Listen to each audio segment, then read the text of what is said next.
Assalamu alaikum wa rahmatullahi wa barakatuh. Assalamu alaikum wa rahmatullahi wa barakatuh. Don't make me crack the same joke twice in a row. I already used that joke last week, can't use it again. Obviously, I'm not Mufti Aasim Rashid, who's supposed to be here. He asked me to come in his spot.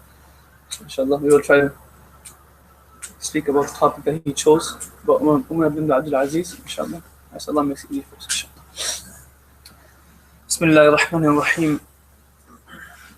الحمد لله وحده والصلاة والسلام على من لا نبي بعد صاحب التاج والمعراج سيد الإنس والجنات الذي اسمه مكتوب في الإنجيل والتوراة.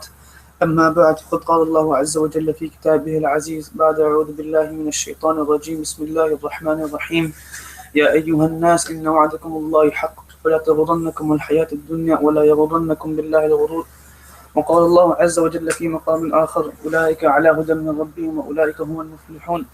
وقال النبي صلى الله عليه وسلم إنكم تموتون كما تنامون وتستيقظون كما تحيون وكما قال النبي صلى الله عليه وسلم. My dear fellow brothers, sisters and youngsters, in the history of Islam there are many great personalities which came and left. There are many giants, many influential individuals which came to this world, which walked the earth, which lived in this world and died. There are many personalities, many individuals, and they all came and they all left. And every single one of these individuals, every single one of these great personalities deserve a whole lecture just for them. Every single one of these individuals require a whole book written upon them. Every single one of these individuals and personalities deserve this respect. They deserve this honor. Not just the person, each and every quality that those people possessed. Their dedication to deen deserves a talk. Their commitment to deen, their love and zeal for sunnat, their passion for going out with the commandments of Allah subhanahu wa ta'ala, each and every one of these qualities require and deserve a separate lecture. And these people that came, we cannot be, every single one of them were a giant within themselves. Every single one of them were people, if you look up to them and you say to yourself, how did they become so great? Starting from the likes of the muhaddithin, from Imam Bukhari, Imam Muslim, Imam Tirmidhi, Imam Abu Dawud, every single one of these individuals, their commitment to deen, their dedication to deen, their love for deen, their passion for deen, their zeal for going out and taking the sunnah with them, their zeal for living with the commandments of Allah subhanahu wa ta'ala in their life, every single one of these individuals require and deserve a separate seminar, a separate conference, a separate biography, a separate book written upon them. As going from the muhaddithin, to the fuqaha, to Imam Abu Hanifa, Imam Shafi'i, Imam Malik, Imam Awza'i, Imam Ahmad bin Hanbal.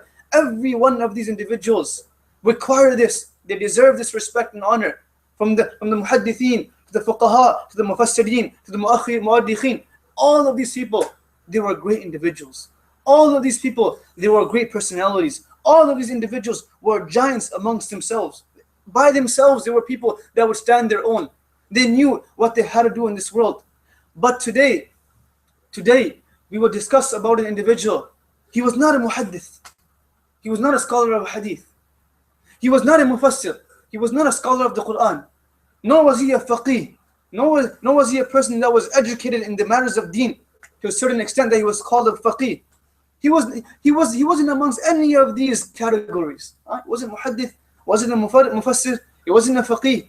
But despite this fact, despite not being a mufassir, despite not knowing the hundreds and thousands of hadith, despite not knowing the matters in the rulings of the deen that we are living, the deen that we have in our lives, despite all of these small qualities these other individuals had in their life, despite of this, he was one of the greatest individuals to step foot on the surface of this earth after the Sahabas and the Prophets. This was none other than the great Umar ibn Abdulaziz. Umar ibn Abdulaziz. Who was Umar ibn Abdulaziz? Who was this man? Where did he come from? He was the great grandson of the great Umar radiyallahu anhu. He was the great grandson of Umar radiyallahu anhu. This man, this young boy, automatically was given the lineage of Umar ibn Faruq radiyallahu anhu. And who was Umar radiyallahu anhu? Umar one day, he was sleeping, wakes up, screaming, shouting, excited. And people around him say, Ya Umar, what's wrong? Why are you shouting? Why are you screaming? Why are you so excited for? What's the problem? What excites you? What makes you scream? What happened? What did you see? He says, I was sleeping and I had a dream. I had a small dream. What was the dream? So in my dream, I saw that in my family, from within my children, I will have a child that will change darkness to light, a child that will change injustice to justice, a child which will take all the bad from the world, erase it, eradicate it, and bring good in the world. I see in my dream that this child will come. I see in my dream that he has a spot on his face. This boy will come from my family. This boy will come from my family.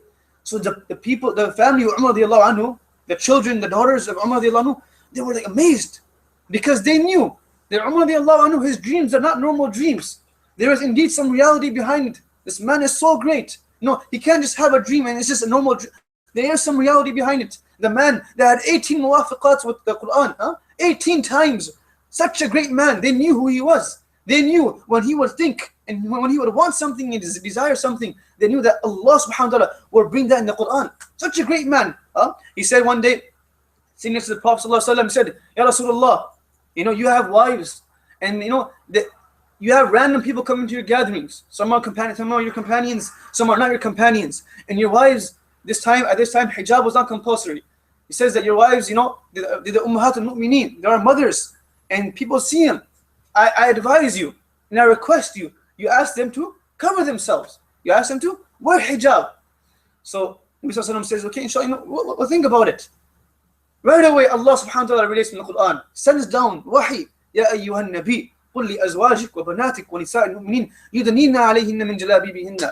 Allah says in the Quran that, O Nabi, O Prophet of Allah, order your wives and the believing women to wear hijab, to cover themselves. Umar radiallahu anhu, they knew that this man was such.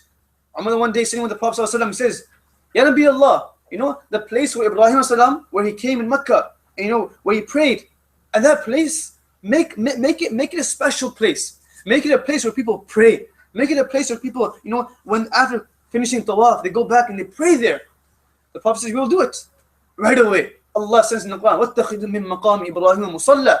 Tells the Prophet, and he orders him, the place where Ibrahim was, you make that a place of prayer and prostration. They knew who he was. They knew that the Prophet said with his own beloved tongue, لَوْ كَانَ نَبِيٌّ بَعْدِ لَكَانَ عُمَرٌ. That if there was to be a prophet after me, if there was, hypothetically, if there was to be a prophet after me, it would have been Umar radiallahu anhu, because he's such a great man. He is such a great man. They knew that this man was such that at the earth, the waters, the seas, the mountains became subservient to him. The king, the emperor of Syria at the time was Musa al-Ash'ari radiallahu anhu. He sends to Umar ibn Khattab a letter. He says to him that, O Umar, we have over here a sea, but the sea it's not flowing anymore. The water, it's not flowing anymore. It stopped flowing. And it's the practice in the culture of the people that live here before they became Muslims, that they would sacrifice one virgin girl, and they would put her in the water, and thereafter the sea will flow again. So obviously, Islam teaches us that we cannot do such things. So what should we do? You write in the letter, what should we do? So Umar reads the letter, he sees the situation, and he writes two letters. He writes two letters back to Musa al-Ash'ari radiallahu anhu. In the first letter, he says, O Musa, I am sending one more letter. All you have to do is take this letter, don't even open it, just take this letter and put it in the sea, and let's see what happens. So in the other letter, he wrote that, O sea, O river, if you are flowing on your own will, you decide to flow when you want to flow, you stop flowing when you want to flow, you think that you're running on your own accord, then you know what? I don't need you to flow. I don't need you to flow. You stop flowing. It doesn't make a difference to me. But if you are flowing due to the commandment of Allah subhanahu wa ta'ala, I, Umar radiallahu anhu, Amir al-Mu'mineen, I order you that you must flow. I order you that you must flow. This letter is put inside the sea, and right away, the wave starts rumbling, the water starts flowing. Like in the people of Syria, I would say, is written in the books, that the sea rumbled it flowed in such a way that they had never seen for 7 days and nights straight. Flowed like it never flowed before. So they knew who he was. The sea became subservient to his command. One lady came to him, said, Umar, Ya Umar, Give me some oil from Baitul Mal. Go give me some oil. So Umar goes back, grabs some oil, puts it in a bag, closes the bag, gives it to the old lady. The old lady, she's walking with the bag. There's a rock there. She slips. The oil falls out of her hand and it goes inside the earth. It goes inside the earth. The oil is gone. It's been wasted. She comes back to Umar. Yeah, Umar, I dropped my oil. Give me some more oil. So Umar said, no problem. It's not a big deal. You dropped it. It's a mistake. I'll go back and get some more oil for you. He turns around and says, no. I'm not going to let you go that easy. I'm not going to let you go that easy. You can easily go back and get new oil. But I want that same oil which went inside this earth. I want you to take that out and give me that same oil back. So Umar says, without hesitation, not a problem. He goes to that spot, that area, that land in which the oil was sucked into. He says to that land, says, O earth, if you wish for me to bury within you a person that does not pray 5 times salat, you keep that oil, you chill. I don't want the oil. But if you wish that I bury someone inside of you that prays salat, give me that oil back. Give me that oil back. That oil came out of the earth, back out of the earth, and came back inside the bag. This was the great Umar radiallahu anhu. They knew who he was. They knew that when the mountains outside of Medina, when they started having a volcano, the people of Medina were afraid. It's a volcano. Umar says, Ya Tamim Dari, O Tamim Dari, go outside, go to the mountain, and put the lava back inside the mountain. In today's time, when there's a lava, it takes millions and millions of dollars to put the lava back inside and to get rid of that lava. Umar says, O Tamim Dari, you go there, use your hands, use your own bare hands, and put that lava back inside the mountain. So he says, how can I do such a thing? It doesn't make sense. Umar says, no, I am telling you to do it. You go with the faith of Allah, it will not happen. And goes, takes that lava and puts it back inside the mountain, like this. This was the great Umar radiallahu anhu. So the family of Umar, the children of Umar, the daughters of Umar, they knew this. That when Umar saw a dream, it would indeed become true. So they would always make dua, Ya Allah, make this happen while we are alive. Make this happen. Let us see who this great man is. Let us see who this great child is that will change the perception of Islam and change the perception of the governors of Islam. Let us see who this man is and who he becomes. One night, the great Umar, when he was Khalifa, he would patrol the streets. He would patrol the streets. He would walk the streets. If he would see anyone hungry, he would give them food. If he would see anyone that does not have clothes, he would give them clothes to wear. If he would see anyone that does not have shelter, he would give them shelter to live under. If he would see anyone that is thirsty, he would give them water. Every single night, being the Khalifa, the governor of Islam, he would stroll and patrol the streets. So one night after doing this, about to finish, he gets tired. He sits back down against the house, puts his back against the house. While sitting there, he hears a conversation taking place inside the house. A mother is telling the daughter, oh my daughter, look, we have a certain amount of milk, but this will not be sufficient for us. So what you do is you put some water inside that milk so it becomes more. And now we can sell this milk and we'll get more money from it. We will get more money. So just mix the water with the milk. The daughter says, do we not know that Umar radiallahu anhu has forbade us from this? He has told us that we cannot do such an act. We can't mix water with milk. It's not acceptable. If Umar finds out, he will get really angry at us. The mother says, oh my daughter, it's the middle of the night. Umar doesn't be at home. He's not going to be here. He can't see you. He doesn't know what you're doing. So the young girl says, Ya Ummi, of course, if Umar radiallahu anhu can't see me, I believe you. I accept the fact that Umar can't see me. But the Rabb of Umar is seeing me. The Lord of Umar is looking at me. How can I do such an act? How can I mix water with milk? Then you إذا خلوت بريبة في ظلمة والنفس داعية للعصيان فاستحي من نظر الإله وقل لها إن الذي خلق الظلام يراني. They knew that Ahmad bin Hanbal says إذا خلوت بريبة في ظلمة. When we sit down, when no one is watching us, no one is looking at us, no one knows what we are doing, we're inside the room by ourselves. والنفس داعية للعصيان. And your friends are telling you, or your nafs is telling you, let's go do this, let's go here, let's go there.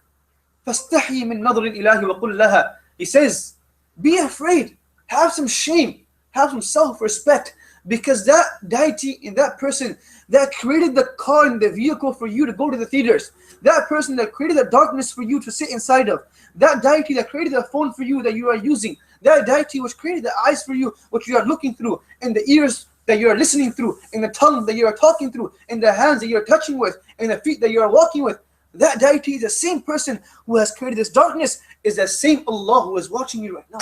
Just Allah is watching you. But this girl, she understood this. सितारों से आगे जहान और भी है, अभी इश्क इम्तिहान और भी है, ये दिन के तन्हा में अंजुमन में, यहाँ मेरे राज़दान और भी हैं. They knew the fact that no one is here. Allah is watching us. Allah is watching us. So Umar, after hearing this conversation, surprised, like what? Someone, there are people amongst us that think like this. Small girl. He goes back and he tells his slave Aslam, in the morning, go back and find out who these people are. Go back here and find out who these people actually are. I want to know their whereabouts, where they're from, who they are. So Aslam goes in the morning, comes back and says, Mu'mineen, there's one mother and one daughter. Daughter is not married. There is no man in the house. There is no man in the house. Just the mother. She's a widow, and there's a daughter which is not married. So Umar gets so happy. It's so happy. He comes to his children, Abdullah, Abdurrahman, and Aasim. 3 children. Comes to all 3 of them. He says, my children, I know of a girl that I ask you guys, whichever one of you guys have the need to get married, please get married to this girl. Please get married to this lady. So Abdullah ibn Umar was already married.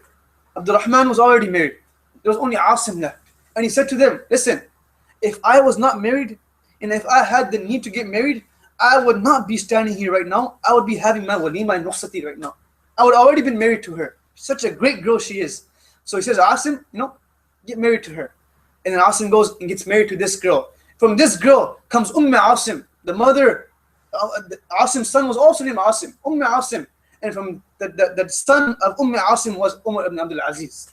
So from this lineage came Umar ibn Abdulaziz. But the fact is that every single one of these people from this lineage, from Umar, to the son of Umar, to the mother of Aasim, to the mother of Umar, they were all great people. They all had these qualities of fear and consciousness of Allah subhanahu wa ta'ala. They all had these qualities. Now comes to the world the great Umar ibn Abdulaziz rahmatullah alayh, comes to this world. Comes to this world, my dear brothers and sisters, with a golden spoon in his mouth. Literally with a golden spoon in his mouth. He was a youngster. He was a person that his clothes were different from everybody else. He was born in a royal family. His uncles were kings. His father was a king. Everyone around him was royal and noble. He was born inside this family.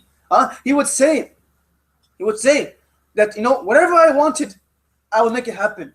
The far would become near for me. The impossible would become possible for me. The things that I would never think of, they would become right in front of me. That today he says that, people dream. Today, we dream about things. I want this, I want that. He would say, my dreams would be my reality. Everything that I ever thought of would be in front of me. This man comes to this world. When he was a baby, he was riding a horse. While riding this horse, he fell. The father comes to him, he's bleeding, he got a small scar on his head. Father comes, washes him up, and he sees that scar on his head. He says, Umar radiallahu anhu, he had a dream once. His dream was, there will be a child within my lineage. He will come and he will be one of the greatest leaders of the world. And he said that child will have a scar on his face. He will have a mark on his face. If you are that child, you are very lucky. You are very fortunate. As a boy, he was brought with these qualities. As a young boy, one day, his brothers are outside playing. His friends are outside. Everyone's hot summer day. Everyone's having a good time. And Umar rahmatullah alayhi, sitting inside of his house and reading the Quran. He is reading the Quran. The unique thing is not he's reading the Quran. He's reading the Quran is a great thing itself. But now while reading the Quran, he starts crying. He starts weeping. Young boy reading the Quran is weeping. It's very strange. We don't see that nowadays. It doesn't happen. So the mother says, oh my son, ya bunayya, ma yubkika?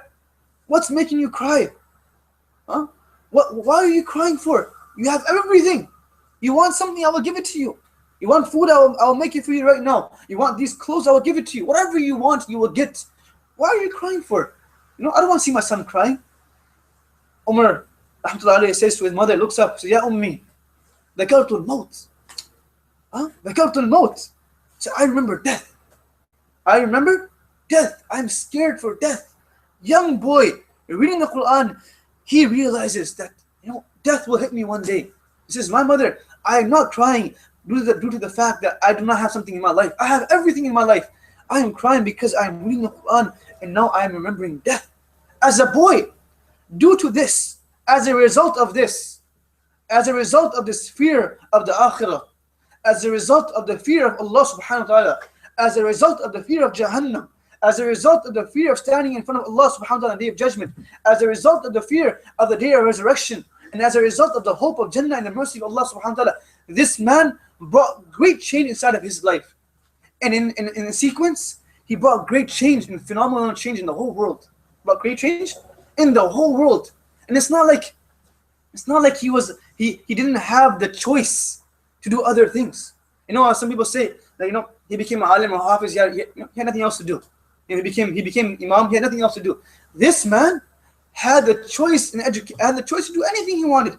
He could have just sat home and lived a happy life. He could have just sat home, no need for education, no need for anything. But he chose that even though I have all of these things around me, I am not content. I am not content. They would say he would wear such perfume, such ittar, that when he would walk, 5 minutes later, 10 minutes later, the people of the town would know that Umar just walked this path because his perfume was so beautiful.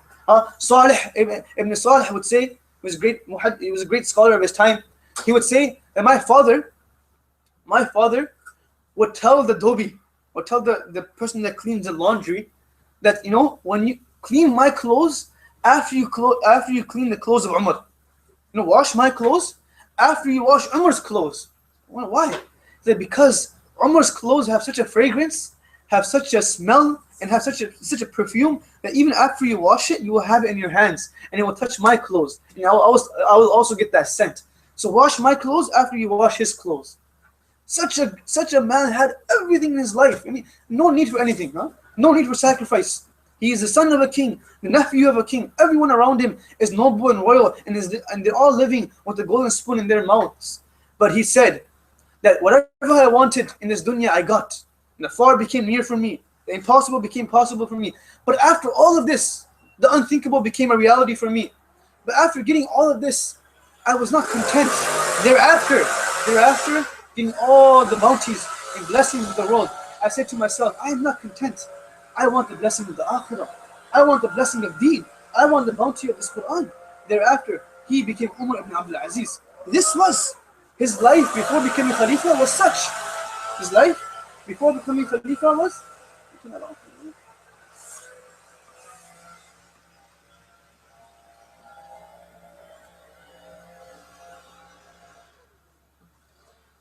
This was his life before he became a Khalifa. Now, fast forward, now he's a Khalifa. Let's see how he transformed his life. Let's see how he changed his life. The same man which had the best clothes in the world, what type of clothes does he have now? The same individual which wore the best perfume, what type of perfume does he have now? The same individual whose shoes were made in Yemen, what type of shoes does he have now? How is he now? Suleiman, the king of the time, he passed away at the time of Jum'ah. People around him said that by the time of Asr, Umar was a different man. By the time of Asr, Umar's face was different.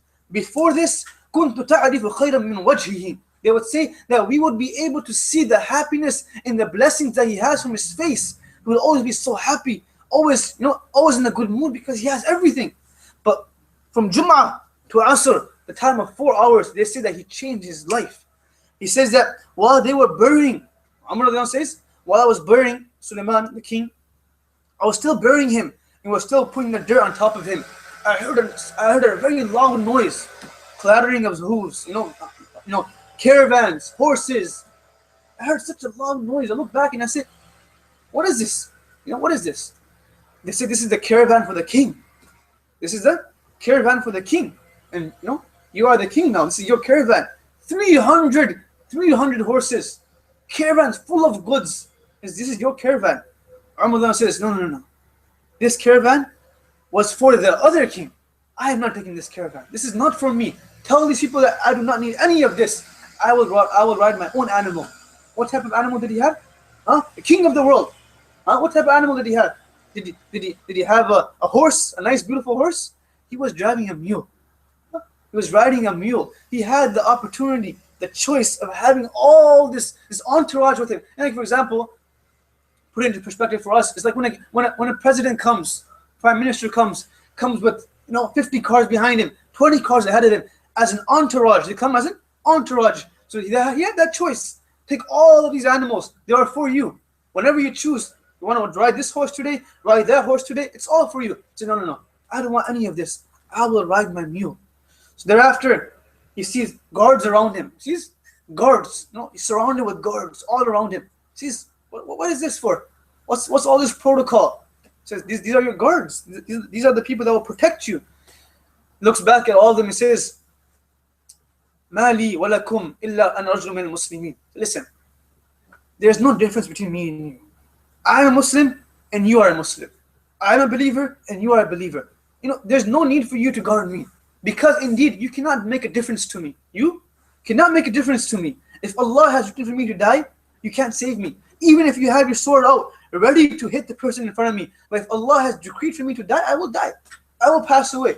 And before this time, those guards were paid heavily. They were paid good amounts of money to be the guards of the king.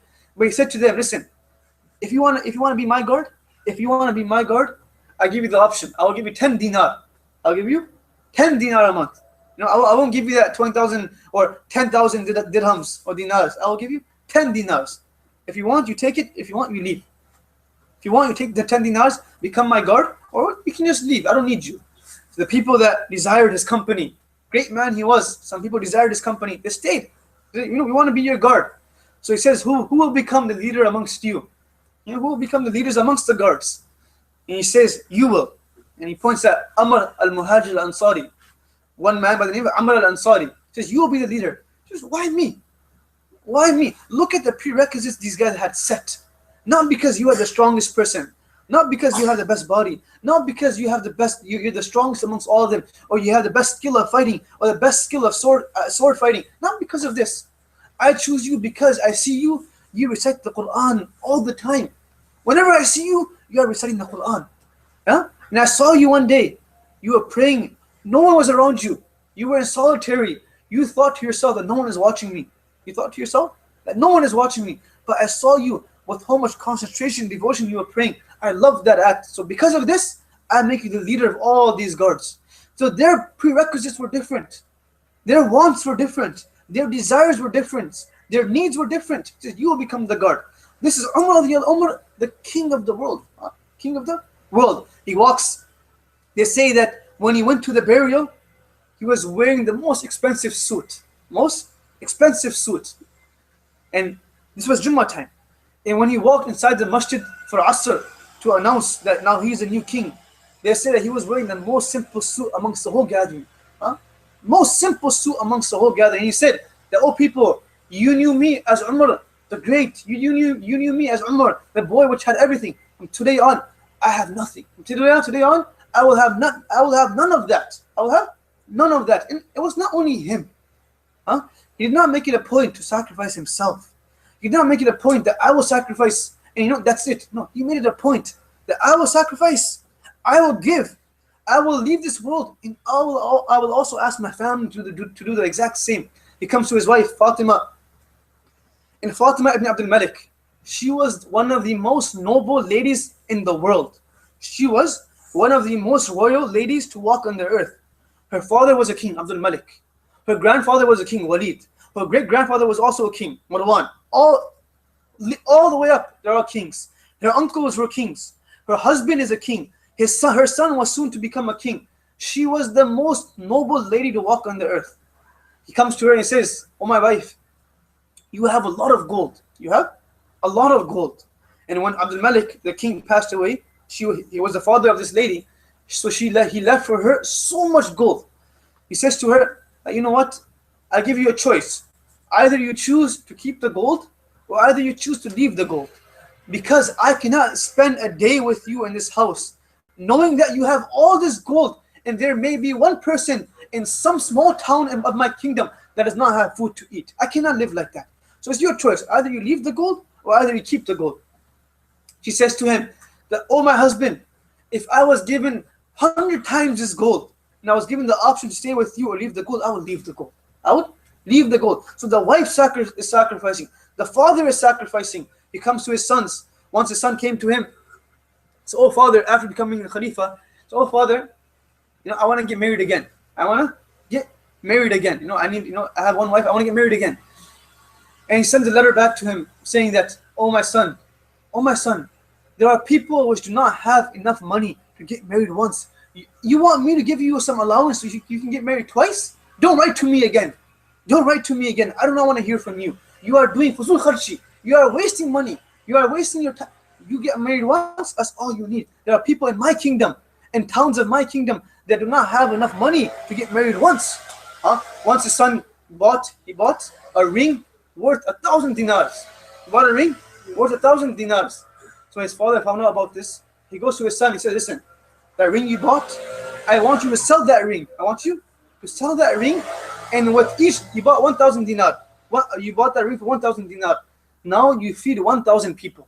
Go feed 1,000 people. Give this ring back and feed 1,000 people. And then buy a ring for 1 dinar. Buy a ring for 1 dinar. Forget the 1,000. Buy a ring for 1 dinar. See his kids. His daughter one day, he's speaking to her. And she's hiding her face. She's hiding her mouth. She's hiding her mouth and speaking through a dupatta. She says, no, why are you speaking through a cloth? I mean, I'm right in front of you. Speak. So the maid of the house, she jumped up, started crying. She says, what do you mean, why is she speaking through a cloth? Do you not know what's happening inside of your house? Do you not know what they're eating? Your daughter and your family today for lunch, they had to eat, rotten onions. They had no food inside the house. Uncooked rotten onions was their lunch. And now because of smell from the mouth, she's covering her mouth. This was the family of Umar rahmatullahi alayhi. He said to his daughter, so, oh daughter of mine, no father wants to see his daughter in pain. No daughter wants to see his daughter in such a state. He's crying. But he said, listen, I cannot buy you something and return by my Jahannam. I can't do it. It's not worth it for me. I have to take care of myself. So his family is struggling. His family is sacrificing. He is sacrificing. From the first second he became Khalifa, all the way to his death, he is sacrificing. Abu Ja'far, the king which was after him, one day he calls his son. He says, O son of Umar, what was the salary of your father before he became Khalifa, and what was the salary of your father after he became Khalifa? What was the salary? He says, the salary of my father before he became Khalifa was 50,000 dinars.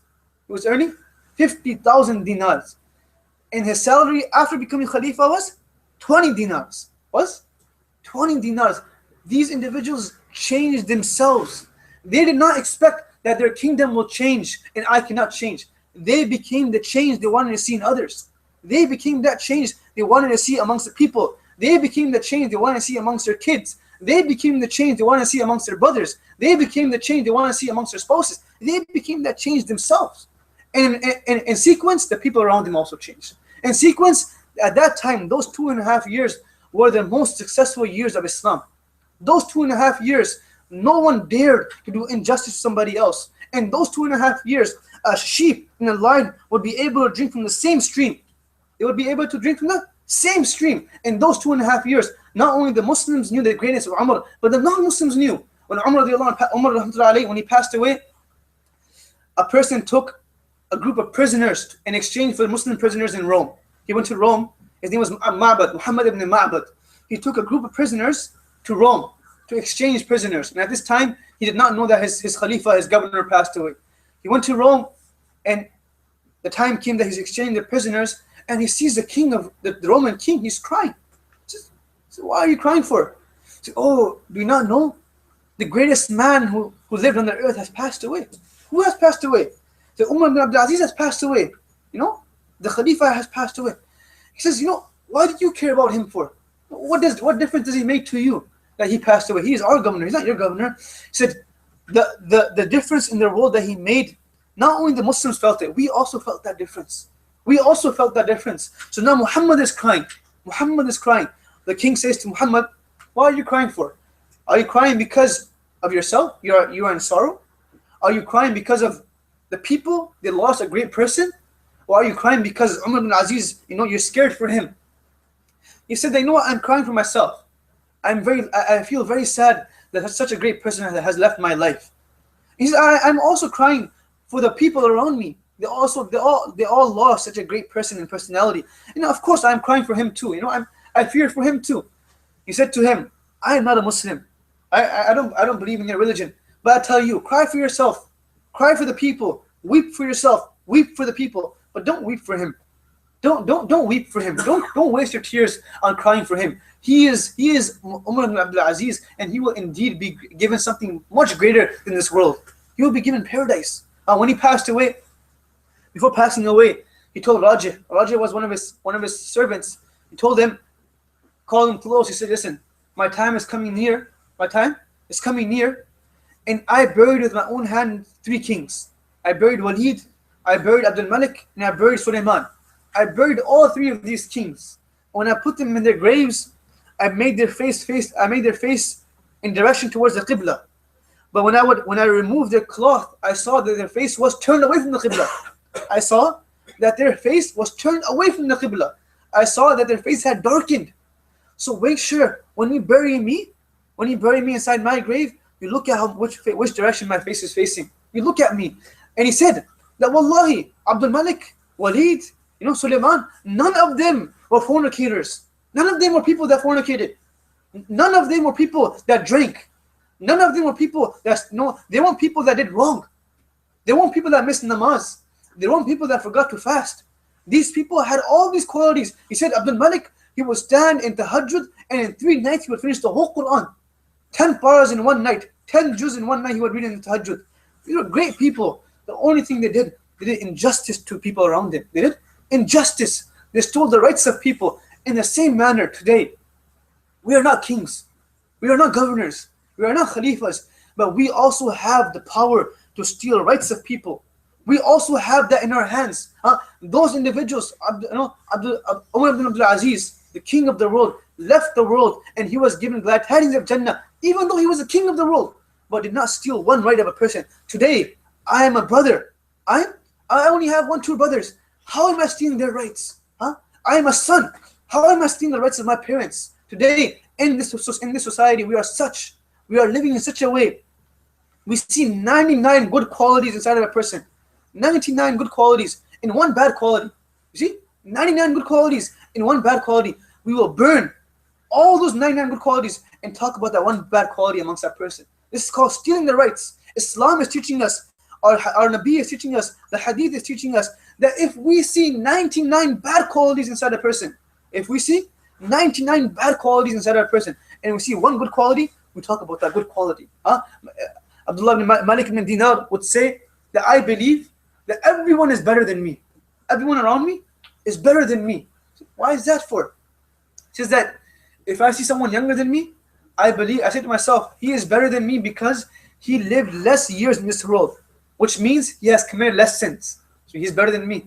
If I see someone older than me, I say to myself, he is better than me because he is older than me. He has spent more years in this world. That means he has prayed more salat than me. He is better than me. These were people which understood that we can't take rights of people. We can't talk bad about people. Ya ayyuhalladhina amanu ijtanibu kathiran min adh-dhann. If someone is doing one wrong, and we talk about that one wrong, at that same moment we are doing 3 wrongs. We are doing 3 wrongs, 3 sins. First sin, ijtanibu kathiran min adh-dhann. Allah says in the Quran, stay away from extra assuming. Stay away from assuming things about people. So when we talk about someone, automatically we are assuming things. This is the first sin. Inna ba'da dhanni ith wa la tajassasu. And now if we know this man has this bad quality, we will look for it. We will do some research about it. We will talk about it, and we are doing tajassus. We are spying on him. This is the second wrong that we are doing. Wa la yaghtab ba'dukum ba'da. The third wrong is we are talking about him behind his back. This is the third wrong. These great people, even though they had the means of doing whatever they wanted, they chose to stay away from that. They chose that this is a life that will grant me Jannah. This is a life that will grant me the happiness of my Allah. Because na kahin jahan mein aman mili, jo aman mili to kahan mili, mere jurm khana kharab ko tere afwa band nawaz mili. Allama Iqbal says that I searched the mountains, I swam the oceans, I searched the prairies and the deserts to find happiness, contentment, peace, tranquility. I had everything in the world, but I did not have peace in my heart. I did not have contentment in my heart. But when I came and I started bringing the commandments of Allah in my life, when I started bringing the sunnah of Nabi Sallallahu Alaihi Wasallam in my life, that's when I became peaceful. That's when tranquility came within my life. But this was the life of Umar ibn Abdulaziz. Once there was a woman that came to the town of Umar, and she was looking for him. So she came to a house, she knocked on the door, and someone opened the door, and she said, where's the Khalifa? Where's the Khalifa? I'm looking for him, I can't find him. He is not available for the people. He's the governor. He is the governor. He should be available for us. We should be able to talk to him. We should be able to, be able to see him and tell him our problems. So, where is he? I can't find him. I've been searching for him the whole day. I can't find him. So the house which she knocked on was actually the house of Umar ibn Abdulaziz himself. It was actually the house of Umar ibn Abdulaziz. So the wife was the one that opened the door. The wife says that, oh lady, the house which you have knocked on, it's the house of the governor. She said, what? How can this be the house of the governor? Hardly has 4 walls, hardly has a roof above it. How can this be the house of the governor? But this is our house, and I am the wife of the governor. She says, what? You are the wife of the governor? You look at the clothes that you are wearing. Look at the material of the clothes that you are wearing. You have patches all over your clothes. How are you the wife of the governor? I don't believe you. I don't believe you. She says, if you don't believe me, you see that person who is cleaning the tiles, who is scrubbing the tiles over there? You see him? He's scrubbing the tiles with his own hands. That person over there, who asked him? He is Umar ibn Abdulaziz himself. He is Umar ibn Abdulaziz. She goes and she asks the individual, are you the governor? She says, yes, I am the governor. Like, what? You are the governor of Islam. You are ruling 2/3 of the world, and you are scrubbing the ground yourself? You are scrubbing the ground yourself? How is this possible? These people understood that today I'm giving up dunya, but in the akhirah I will gain Jannah. Man ahabba dunyahu adarra bi akhiratihi, wa man ahabba akhiratahu adarra bi dunyahu. The Prophet says that individual, that person who strives and gives all of his efforts, endures all the sacrifices to gain the happiness and the contentment of the world, tell him, he is indeed harming his akhirah. He is harming his akhirah. وَمَنْ أَحَبَّ آخِرَتَهُ أَضَرَّ بِدُنْيَاهُ. And that person who is living this world, he is striving for the akhirah. He is trying his best to get the happiness of Allah subhanahu wa ta'ala, the pleasure of Allah. Let him know, he will indeed harm his dunya. He will have some tests. He will have some trials. But tell him and remind him that in the akhirah, he will have the most beautiful paradise. The most beautiful paradise. It came time for Eid. It's time for Eid. But obviously when it comes time for Eid, all the kids, they want new clothes. They want to wear nice new clothes because their friends are wearing new clothes. They want to wear new clothes because their brothers and their cousins are wearing new clothes. Comes time for Eid. So the wife of Umar comes to him and says, oh Khalifa, it's Eid time, and your sons, your children do not have clothes to wear. They do not have any clothes to wear. Any new clothes. They are wearing the same clothes they've been wearing for, since you became Khalifa. Buy them some new, make some new clothes for them for Eid at least for Eid. So he says, listen, I want to see my son smile. I want to see my son be happy. I want to see my children wearing nice new clothes and looking good. But at the same time, I cannot do this while deceiving the people. I cannot do this while stealing money. I cannot do this while taking money that I do not need. I can't do it. If I do such a thing, I will be buying my Jannah. I will be buying my Jahannam. I can't do it. She says to him, oh my husband, all you have to do is you go to the Baytul Mal and tell them to give your salary for next month in advance. The salary for next month, give it in advance, and with that money, you sew some clothes for your kids. So that's a good idea. He goes to the person which is taking care of his salary, and he says to him, give my salary 1 month in advance, because I want to buy my kids clothes for Eid. I want to buy them sweets. I want to buy them gifts. Everyone has gifts. Everyone has clothes. I want to buy my son's clothes too. So the person says to him, okay, not a problem. I want you to guarantee from me. I want you to guarantee from me that you will also live 1 more month. If you can guarantee that, I'll give you the money. She says, that's true. I can't guarantee that. I can't guarantee that I'm gonna live 1 more month. So he comes home. The wife says, what happened? Where's the money? Where's the clothes? He says, if I take the salary of one more month, if I do not live that month, that money will be haram for me. And that money can become a means for me entering Jahannam. I can't take that money. I can't take that money. So Eid time comes, and all the cousins, remember, this was a royal family. This was a noble family. This was a top-notch family, elite family. So all the cousins and all the people of their family, they are elite people. They have nice clothes. They are wearing all of these nice things. And they have all of these nice small gifts. So the Eid time comes, and they all come to their house. They come to the house of the Khalifa, and they're all wearing nice clothes, beautiful clothes. And then Umar rahmatullah alayhi, he sees that his child, his son is crying. His son is crying. He looks at him and says, "Why are you crying for? Why are you weeping for? Why are you sad for?" He says to himself, he says to his father, he says, "Oh my father, all of these kids in the city are wearing nice shiny clothes, have nice gifts they are playing with in the streets. They are laughing, they are very happy. And we, being the son of the governor, we have no clothes to wear. We have no shiny toys to play with. We have no smiles on our face to show. We just feel sad." So Umar starts crying. He says, "Are you not happy though? Are you not happy?" He says, "Indeed we are happy, because we know that our father, whatever he has given us, it's what he has earned with his own hard work. He has not done any type of khiyanat. He has not done any type of injustice to anybody. So we are happy knowing this. We are happy knowing this." So these are the children of the governor of the whole world, 2/3 of the world, and they do not have good clothes to wear on Eid. Everyone around them is wearing new clothes, and they do not have good clothes. What do you think was going through the minds of those parents? One day, Umar, he calls upon his daughter. Calls upon his daughter. His daughter is in the other room.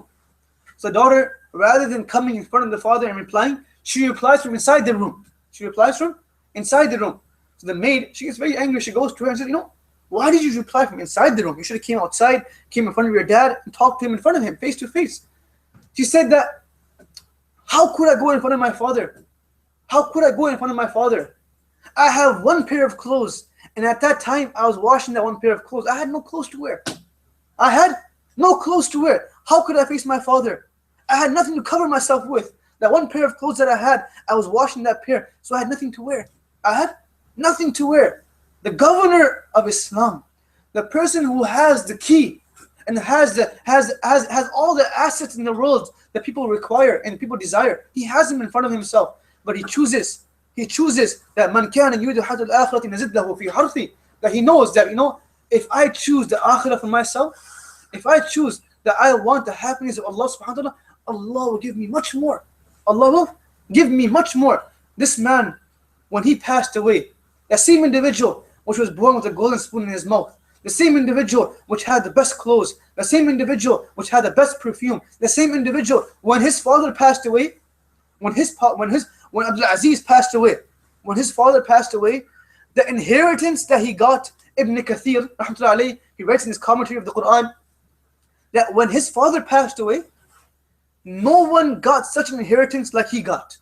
No one ever gained such wealth and acquired such great money and dinar and gold coins like the amount that Umar got. He got so much money. This man has all this money. And he says the amount of land that Umar ibn Abdulaziz had after his father passed away, no one in the world had that land. No one had that land. He was so rich. He was so rich.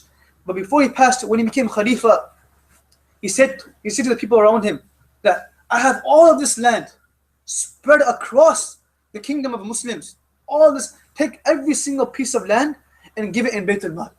Every single piece of land you take and you give it to the poor. I do not want this land. I do not require, except for one piece of land. Except for one piece of land. The land, he kept one small piece of land in Suwaida. And they asked him, you gave up all this land, why'd you keep this small piece of land for? What makes the difference? Just give that too. He says that I kept this one piece of land because I knew, I had conviction that this one piece of land was bought with only permissible means. This one piece of land was bought with only halal money, so I kept this piece. The rest of it I wasn't sure about, so I give all that up for Baytul Mal and I give it to the poor. This man, 50,000 dinar he's earning a month before he becomes Khalifa. 50,000 dinar.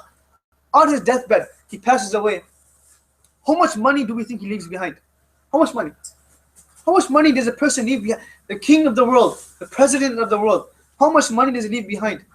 He leaves behind 21 dinar. He leaves behind 21 dinar. And those 21 dinar were not enough to cover his burial costs. His burial costs were 30 dinar. His family had to take debt from their cousins to cover his burial costs. But this man, when he was passing away, a letter came a letter came in the wind, and written on that letter, it said, "Bara'atun min Allah li Umar li Jannah." Bara'atun min Allah. Give glad tidings to the family of Umar. Give glad tidings to Umar that he is free. I am saying the letter coming from Allah that he is free from Jahannam. He is free from Jahannam. It's a weak narration, but this is the reality of the matter. If a person sacrifices, Allah gives him back. Bill Gates said once, he said once that, you know what, if we want success in this world, we require to do two things. First thing is that we sacrifice. We are not the kings of the world. We do not have all the money of the world. We do not have all the desires that we want. We have very less. We have, but it's not the amount that Umar had. So it should be very easy for us to sacrifice. What's being asked from us? All that's being asked from us is that, you know what? When it comes time for salat and you're at school, sacrifice 5 minutes of your time of lunch and go pray Dhuhr salat. When it comes time for Jum'ah and you're at school, sacrifice 20 minutes of your time and go pray Jum'ah. If we are at work, and you know what? We know that if we leave our work, it will take some money. Our employer, he will deduct some salary from us. He will take some money out of our salary. But sacrifice those couple of dollars and go make Allah happy. All that's being asked from us is that when we go to school, we sacrifice our ego and wear the topi. When we go to school, we sacrifice our ego and walk with the sunnah. When we go to school, all that's being asked from us is that when we go to school, we wear the hijab and sacrifice our ego. Yes, we will be taunted. Yes, we will be looked down upon. But look at Umar ibn Abdulaziz. His children were being made fun of. His children were being laughed upon. That your father is the king of the world. He can't afford clothes for you. Your father is a governor. Your father is a khalifa. He can't buy new clothes for you. Your father is a khalifa. He can't buy toys for you on the day of Eid. They would be made fun of. So what's the big deal if we are made fun of? نعيب زماننا والعيب فينا وما لزماننا عيب سوانا ونهج ذا الزمان بغير ذنب ولو دق الزمان ناحجانا. Imam Shafi'i says that today we blame the society in the time that we are living. We say to ourselves that we can't pray Zohar because we are in school. We can't pray Zohar because we are in work. We can't go for Jum'ah because we are occupied with work. We are occupied with school. We are occupied with studies. We are occupied with all these things. We can't do it. It's not our fault, man. Just understand, it's not our fault. He says, no. وَالْعَيْبُ فِينَا. The problem starts from within ourselves. أَپْنِ مَن میں ڈوب کر پا جا چراغ زندگی تو اگر میں نہیں بنتا تو اپنا تو بن. Allama Iqbal says, look in the mirror and ask yourselves that how many thousands of times are these eyes that Allah has given me, how many thousands of times have I looked at haram but I still have these eyes? Says, look in the mirror and ask yourselves, these ears that are on my head, how many thousands of times have I listened to haram but my ears can still listen? I can still hear. Ask yourself, look in the mirror and say to yourself, how many hundreds of times and thousands of times have I used this tongue in a way which makes Allah angry? Have I accused, backbited, slandered, assumed? I lied, swore. I still have my tongue and I can still speak. Ask yourself that these hands that Allah has given us, look in the mirror and say to yourself, how many hundreds of times have I done something wrong with these hands but I can still touch and feel? How many thousands of times have I walked towards haram with these feet that Allah has given me but I can still walk? For one day, my foot got injured playing hockey once, and for 2-3 days I was unable to walk properly. And then I thought to myself, what a blessing it is to have feet that you can use to walk with. I had one friend in the States before going to Pakistan. He was my good friend. I went to study in Pakistan. 2 years later, I come back and I asked the people around me, where is this man? Where is this youngster? I haven't seen him in a couple of days. Where is he? They said to me that, he's in the hospital. He's in the hospital. I said, what? What happened to him? He was a healthy guy, workout freak. He was a workout fanatic, big guy, strong. What happened to him? You know, what could happen to him? And he's sick, you know what? We can't tell you what happened to him. You go yourself to the hospital, you meet him and you see him, and then you look at him yourself and do it yourself. We can't tell you what happened. So I went to the hospital with my brother. We went to the hospital, went to the wing that he was sleeping in, or what he was lying down in. We asked the nurse, you know, what happened to this? You know, what happened to him?